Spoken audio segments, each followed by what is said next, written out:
بہت سے لوگ اس فکر میں الجھے ہوتے ہیں کہ کیا تقدیر کا بدلنا واقعی ممکن ہے، اور جب تقدیر بدلنے والا ہوگا تو کیا ہمیں اس تبدیلی کے اشارے اور نشانے ظاہر ہوں گی؟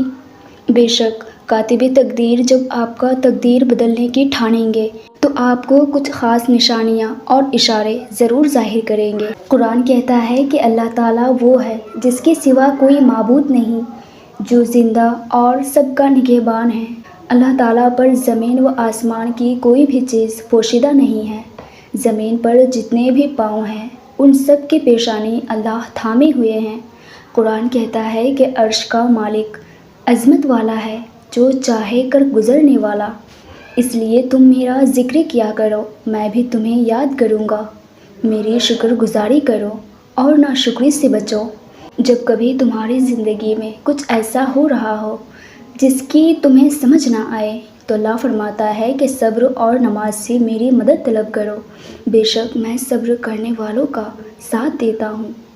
اور ہم کسی نہ کسی طرح تمہاری آزمائش ضرور کریں گے، چاہے دشمن کے ڈر سے ہو، بھوک پیاس سے ہو یا رزق کی تنگ دستی سے۔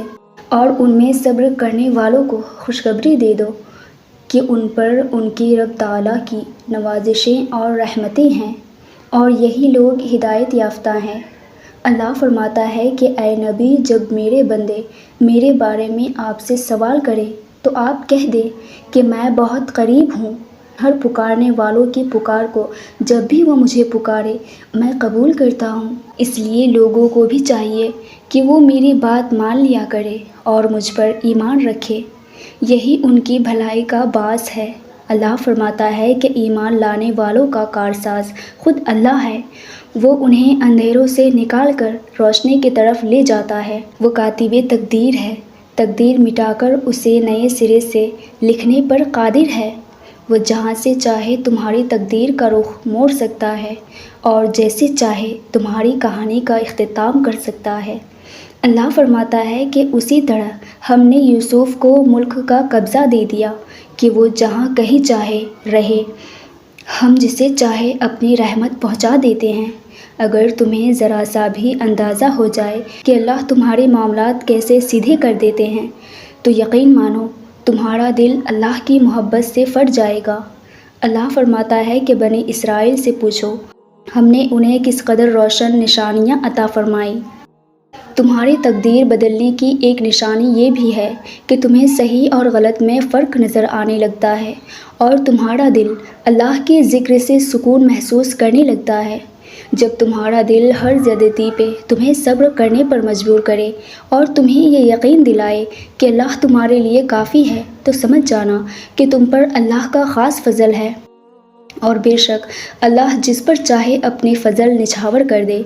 اللہ کے لیے تمہاری تقدیر کو بدل کر اسے چمکا دینا کوئی مشکل یا بڑی بات نہیں۔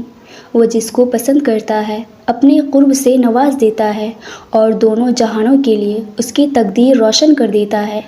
اللہ فرماتا ہے کہ یہ تو بتاؤ، اگر اللہ تعالیٰ تمہاری سماعت اور بصارت بالکل لے لے اور تمہاری دلوں پر مہر کر دے تو اللہ تعالیٰ کے سوا اور کون معبود ہے جو تمہیں وہ چیزیں پھر سے واپس دے دے۔ قرآن کہتا ہے کہ دیکھو ہم کس طرح دلائل کو مختلف پہلوؤں سے پیش کر رہے ہیں۔ کائنات کی ساری چیزیں اللہ کے اختیار میں ہیں، وہ اکیلا کافی کارساز ہے۔ وہ فرماتا ہے کہ وہ تمہیں سزا دے کر کیا کرے گا، اسے تو اپنے اس بندے سے بھی محبت ہے جو کبھی بھی اپنے رب کو خوش کرنے والا کام بھی نہیں کیا۔